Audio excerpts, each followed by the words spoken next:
My baby was born. For the baby shower, please gift us $10,000. What? Startled by Catherine's carefree tone, I couldn't help but speak out loud. It had been years since I last spoke with Catherine. After what happened. Despite that, her wanting me to celebrate is just crazy. When I shared this with my husband, Nigel, he surprisingly suggested, let's both go and give the baby shower gift. This was absurd. But Nigel seemed to have a plan. So, I agreed to go with him to Catherine's house. It was a reunion with Catherine after such a long time. We greeted her with smiles. Congratulations on your baby, Catherine. Here's our gift for you. Nigel said, handing her a piece of paper with a smile. Catherine's face turned pale the moment she saw it.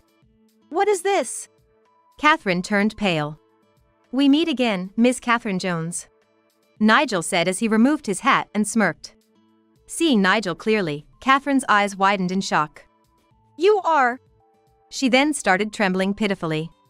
I'm Margaret Harris. Just turned 30. My husband, Nigel, is 35. And we have a 4-year-old daughter, Susan. We live together as a family of 3. Our life is ordinary and peaceful, but it wasn't always smooth sailing. This is my second marriage.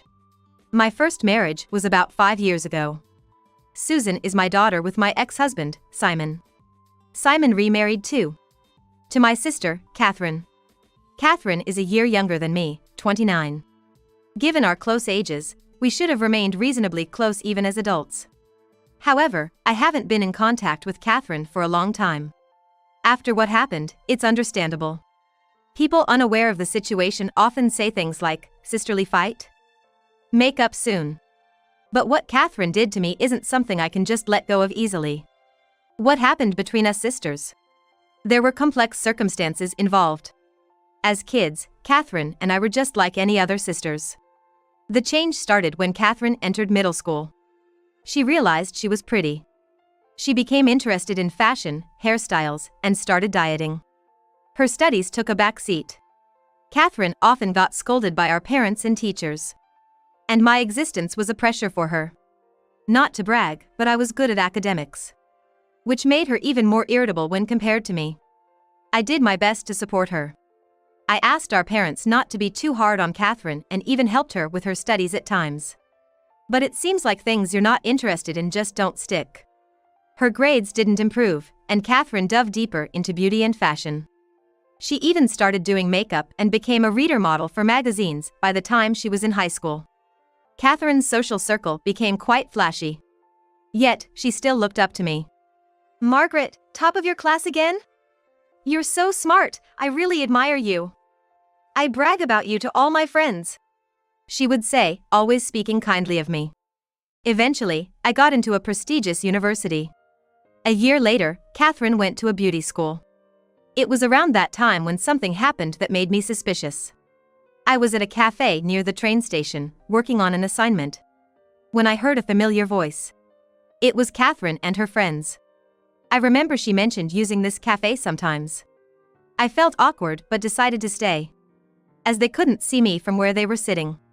After a while, one of Catherine's friends said, "Isn't this cafe near the university your sister goes, right? She must be really smart." What Catherine said next was unbelievable. "Oh, you mean that plain, nerdy loser?" I couldn't believe my ears. But it was undoubtedly Catherine's voice. Wow, Catherine, that's harsh. Are you guys not close? Not really. We just get along on the surface. She doesn't care about fashion, just buries herself in books all day. She looks so dorky. I'd hate to run into her in town. She's always studying hard, getting praised by teachers and parents, so she must be happy, even if she looks dorky. Catherine laughed. I was frozen, shocked and angry at what I had heard. After that, I returned home quite late. Catherine was acting as usual when I got home late. Welcome back, Margaret. You're late. Were you studying at the library again? You're such a hard worker. I was confused. Which one was the real Catherine? I didn't have the courage to confront her about what I heard. So, we continued on as if nothing had changed. But I couldn't shake off the feeling of unease. After graduating, I decided to move out when I got a job. reducing my contact with Catherine. Time passed, and I turned 25. I was about to marry Simon Jones, a classmate from university. We reconnected at an alumni meeting and hit it off.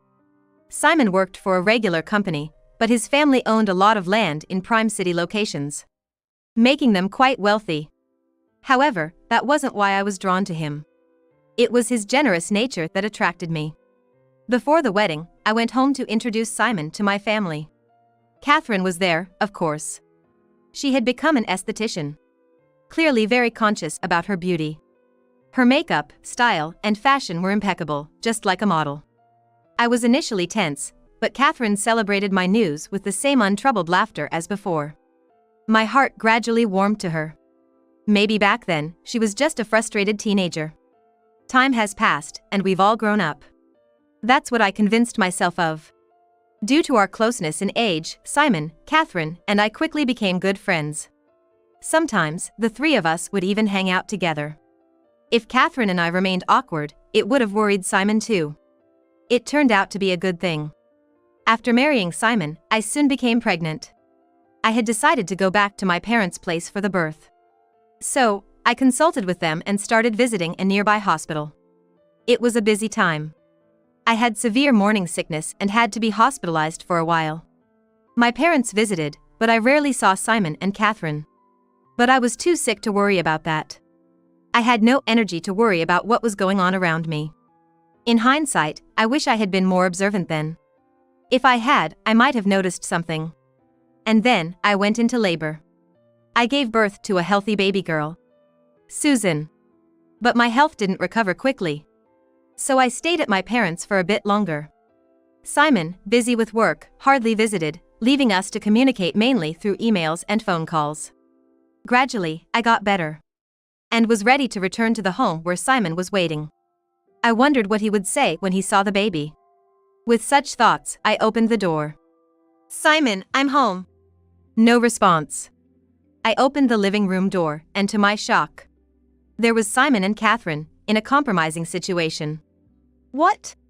I was speechless. Simon hurriedly dressed, but Catherine seemed oddly calm. "What's going on? Margaret! This is a misunderstanding." "Welcome back, Margaret," Catherine said with a sly smile. "What do you mean, welcome back? Explain this." "What's there to explain? You see what's going on. We're in a relationship," Catherine said nonchalantly, wrapping her arm around Simon. My head was spinning. What was Catherine talking about? Simon seemed resigned and apologized. "Sorry. I can't believe this. It's unbelievable, both of you. Susan and I are right here, and you're doing this." Confused and upset, I ran out of the house. But I had nowhere else to go. Reluctantly, I decided to take Susan back to my parents' house. While I was explaining the situation to them, my phone rang. It was Simon. "Sorry for startling you earlier, Margaret. But I've fallen for Catherine. I want a divorce." "What? What are you talking about? We have Susan." "I'll pay child support." "So?" I couldn't make sense of it. I listened to Simon in confusion. Why did he get involved with Catherine? He said he thought Catherine was cute when he first saw her. But she's my sister, his sister-in-law. We became close as a family. Then, I was hospitalized for morning sickness. That's when they grew closer. Catherine had tearfully confessed to Simon that I had always been mean to her, calling her stupid. I had never said such awful things. Clearly, Catherine was lying. But Simon believed her. He had his own insecurities too. He had gotten into university through a large donation from his wealthy family. Essentially a backdoor admission. He hadn't gotten into the prestigious university on his own merit. He felt complex about this, especially compared to me, who got in through regular admission. With this background, Simon empathized with Catherine, believing her story and becoming disappointed in me. "You're smart and reliable, sure. But that's no reason to look down on Catherine. I'm disappointed in you. Marrying such a mean and nasty woman was a mistake." "What are you saying?" "That's a lie by Catherine. Don't believe it." "No, I won't be fooled. I'll sign the divorce papers and mail them to you. Wait, listen to me. My pleas were in vain. He hung up. I couldn't believe he'd fall for such a lie. I was stunned. A few days later, overwhelmed by everything, I came down with a fever. My parents, who knew everything, comforted me and took care of Susan. It was humiliating. I needed to recover quickly and fix this situation. As I was thinking this, the front door opened. I thought it was someone else, but when I came out of my room, it was Catherine. "Oh, Margaret, you're here?" Catherine spoke nonchalantly as soon as she returned. I couldn't contain my anger. "What are you saying? What do you mean, Catherine? Lying and deceiving Simon like this?" I yelled. Hearing the commotion, my parents rushed in to calm us down. But we didn't stop. "I've always hated you, Margaret," Catherine said in a lower tone than usual, speaking slowly. "I couldn't stand that you, just for being good at studies, received all the attention and love. That's why I wanted to take away something important from you." The house fell silent upon Catherine's confession. I couldn't believe she had such thoughts. Anyway, I'm glad I focused on beauty. Simon's just a regular guy, fell for me easily. Catherine spoke with a smile. I was speechless. So, the Catherine I saw in that cafe was her true self. What had I been seeing all this time? The real Catherine hated me so much, yet all I saw was the convenient illusion of a sister who admired me. As I stood there dazed, Catherine grabbed her things to leave. "Simon's house, with your plain and nerdy interior, isn't to my taste. I'm going to change it." Apparently, she planned to stay at Simon's house. My parents tried to stop her, but Catherine left swiftly. I felt dizzy and had to sit down in the hallway. Then I heard my daughter, Susan, crying in the back room. I knew I had to comfort her, but I couldn't move. My parents helped me stand up. I don't remember much after that. I just didn't want to see Catherine and Simon's faces. After talking with my parents, we concluded that divorce was the only way forward. I cried. Not for myself, but for Susan. Simon didn't care about her at all. What a terrible father. But maybe it's better not to have such a father. That thought was one of the reasons I decided on the divorce. I quickly signed the divorce papers that were mailed to me and took them to the office. Thus, my first marriage ended unceremoniously. Fortunately, my parents were on my side. They harshly told Catherine not to come back home. Thankfully, I never had to see Catherine again. Slowly, I regained my composure. Catherine and Simon apparently got married, but I didn't care anymore. My focus was on Susan and our life. Time passed. Luckily, my job was within commuting distance from my parents' house, so I didn't have to change jobs. I threw myself into my work. The alimony was paid regularly, but as a single mother, I needed to save as much as I could. I was a bit anxious. Maybe that's why people around me were worried. One day, a friend said she wanted to introduce me to a man she knew. I hesitated at first, but she said he was a sincere person, so I agreed to meet him. His name was Nigel Harris. He was 5 years older than me, tall and well-built. Contrary to his intimidating appearance, he was surprisingly serious and kind. He had been so focused on his work that he hadn't had much experience with women. We were naturally drawn to each other. Susan warmed up to him when the three of us went out together. One day, Nigel said he wanted to protect Susan and me from now on. I was moved to tears by his words. We got married. And now we're living a simple but happy life as a family of 3. I thought I had no more ties with Catherine. But then one day, while relaxing at home, my phone rang. I instinctively answered it. "Hey, Margaret, how are you?" Hearing Catherine's voice on the other end, I felt a chill. I should have checked the screen before answering. Too late for regrets now. "What do you want?" I replied, trying to sound as cold as possible. I didn't want my peaceful life disturbed anymore. Then Catherine cheerfully said, "I had a baby. For the baby shower, please gift us $10,000. What? After years of no contact, this was absurd. Especially asking for $10,000. I was outraged, but Catherine kept talking, oblivious to my feelings. She continued being an esthetician and had opened her own salon about 3 years ago. She got the land and building for her shop from Simon's parents, in a prime location. She boasted about how successful it was. Just showing off. I quickly ended the call, disgusted by her self-centeredness. Unbelievable. How could she dare call me after everything? I was still fuming when Nigel came home late that night. He's been busy with work recently, but always makes sure to have dinner at home, valuing our communication as a couple. He's always said since our remarriage, "I want you to talk about everything." Over dinner, Nigel said. "What? You got a call from that sister of yours? She's running a salon now? Seems like it. She got help from my ex-husband, who was quite wealthy." What's her name now? Catherine. Catherine Jones. After I answered, Nigel paused for a moment, then said, "I see, that explains it." "What? What's up?"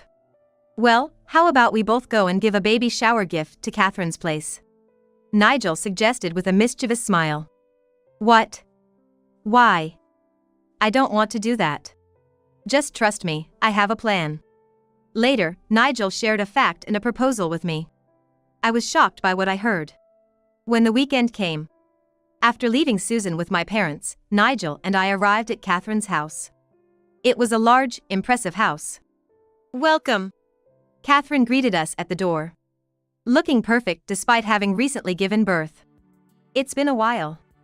"You haven't changed, Catherine," I said, forcing a smile.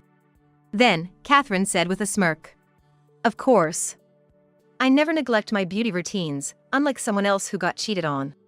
Catherine was just being Catherine. I was irritated but kept my composure for now. She led us to her spacious living room. A baby was sleeping in a crib. "Look, this is my daughter, Maria. Cute, isn't she?" Maria indeed looked just like Catherine, though her features seemed a bit sharp. Maybe it was just my imagination. "So, about that thing?" Catherine gestured for money with her hand. How brazen can she get? Just as I was about to retort, Nigel put his hand on my shoulder. "Nice to meet you. I'm Margaret's husband, Nigel," he said, with his hat pulled down over his eyes. "Oh, hello," Catherine muttered, uninterested. Nigel then swiftly pulled out a piece of paper. "This is our gift for the baby shower." "Congratulations, Catherine." Catherine's face turned pale the moment she saw the paper. "What is this?" she exclaimed, going white. Nigel then promptly took off his hat. "Nice to meet you again, Miss Catherine Jones. I'm Nigel Harris from the Metropolitan Police Department." Recognizing Nigel, Catherine's eyes widened in shock. "You, the detective who visited my salon?" She started trembling. The baby shower gift Nigel had given was actually a search warrant. It was permission from the court to search and seize property at her home. Catherine was visibly shaken. It turned out she had been committing fraud at her aesthetic salon, tricking customers into buying dubious products with false promises of guaranteed weight loss, and signing them up for expensive and ineffective treatment plans without proper explanation. She kept repeating such actions. Despite initial warnings from consumer protection agencies, Catherine didn't listen. And the situation worsened, with more victims. And even more aggressive tactics like forcing contracts and filling out application forms without consent. Multiple complaints were filed, prompting the police to raid her salon. Nigel was the officer in charge. Nigel's profession is a police officer. However, Catherine had cleverly hidden evidence at her salon, making it difficult for the police to catch her. This was why Nigel had been coming home late lately. Coincidentally, the investigation target turned out to be my sister. Catherine's call about the baby shower gave Nigel a reason to visit her home. Fearing that going as a police officer might raise her guard, he decided to use the baby shower visit to his advantage. Thus, Nigel kept his identity hidden until the last moment, successfully entering Catherine's house. As soon as Nigel signaled over the radio, other officers who were waiting outside entered the house. "Sorry, but we wouldn't have been let in otherwise." Then, Simon arrived. "What's all this commotion? What's going on, Catherine?" Catherine could only groan in response, unable to answer Simon's pressing questions. The police officers entered various parts of the house, seizing all sorts of items in cardboard boxes. As Simon gradually understood the situation, he questioned Catherine more intensely. seemingly oblivious to my presence. In a panic, Catherine suddenly lunged at one of the officers who had entered the house. "Stop it! Don't mess up our house without permission!" she yelled. Nigel raised his voice. "Don't interfere! I'll arrest you for obstructing public duty." Hearing the word arrest, Catherine let go, a look of frustration on her face.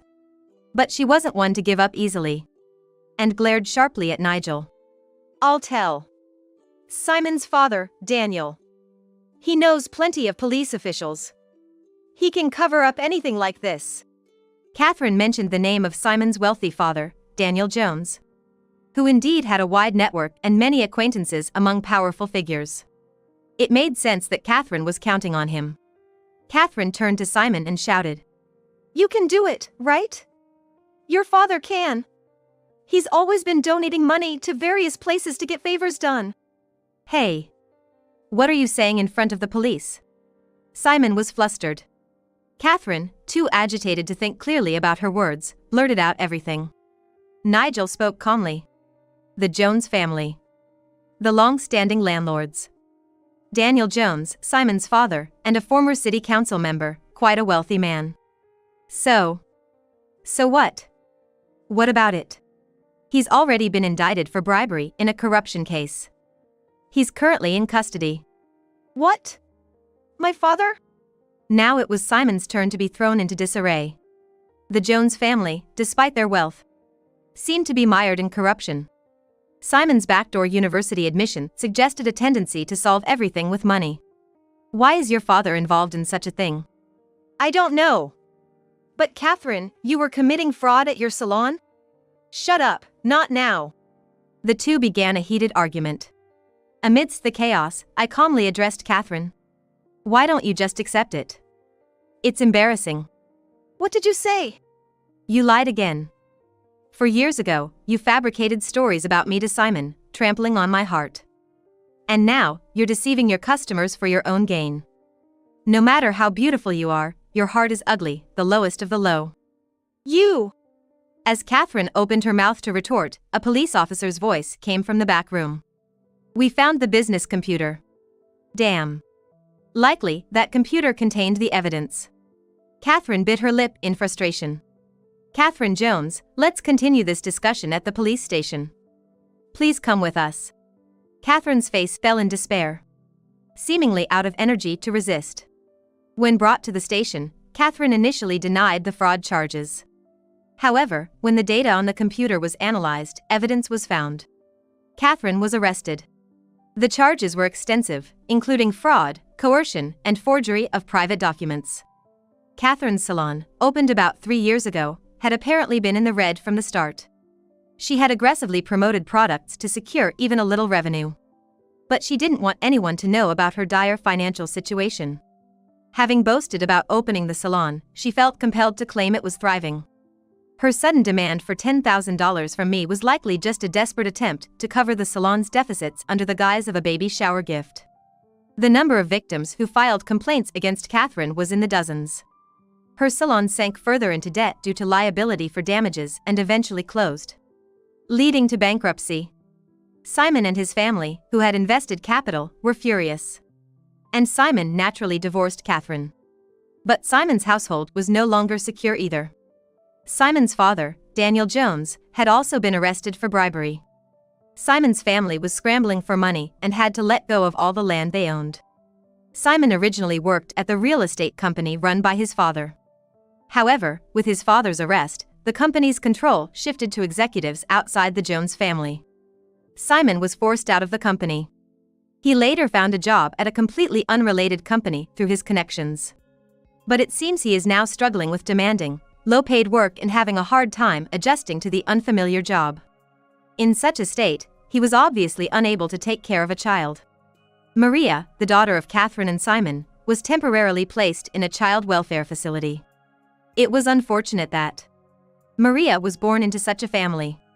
As I reflected on the tumultuous days, I realized something. Months later, I attended Catherine's trial to see if she had shown any remorse. It felt like my final duty as her sister. But reality was not so kind. In court, Catherine kept repeating, "I'm not wrong. denying all the evidence of fraud. "I only helped the customers who wanted to lose weight and be beautiful," she argued. Her face was marked with dark circles. And her hair was unkempt, the once meticulously maintained beauty was nowhere to be seen. It seemed her lifestyle had finally taken its toll on her appearance. Catherine looked truly pitiful. I watched Catherine and thought back on everything that had happened. It all started with her jealousy of me. But I had never said anything mean to her. Our parents, initially upset with Catherine's lack of interest in studies, eventually stopped scolding her. Catherine had let her own complex feelings distort her perspective. Over time, she began lying casually. These lies continued, eventually becoming her own truth over the real facts. Now, Catherine is just continually looking away from reality. She's fabricating twisted facts, not thinking for a second that she's in the wrong. And this is the result. Poor Catherine. Eventually, the verdict was given. Due to the severity of her actions, she received a 3-year prison sentence without probation. It was only to be expected. Yet, I can't help but hope she will come to her senses. I wish she would consider, even a little, the pain of those who suffered because of her lies. I hope she can take a good, hard look at herself while in prison. Months later, on a certain holiday, Susan, Nigel, and I were at the park. We spread out a picnic on the grass, enjoying a light picnic atmosphere. "Let's eat sandwiches quickly. I want the tuna one." "Hey, Susan, leave some for your dad," Nigel said, and Susan laughed happily. We were back to our happy, normal life. Thinking back, the family I grew up in was also a peaceful one like this at first. If there's one thing I've learned from all this, it's that I'm not perfect either. I have moments of envy too. But rather than hurting someone with petty jealousy, I want to cherish feelings of compassion for others. And focus on the small joys of everyday life. That way, I won't be consumed by negative emotions. Watching Susan and Nigel happily eating their sandwiches, I silently wished for these peaceful days to last forever.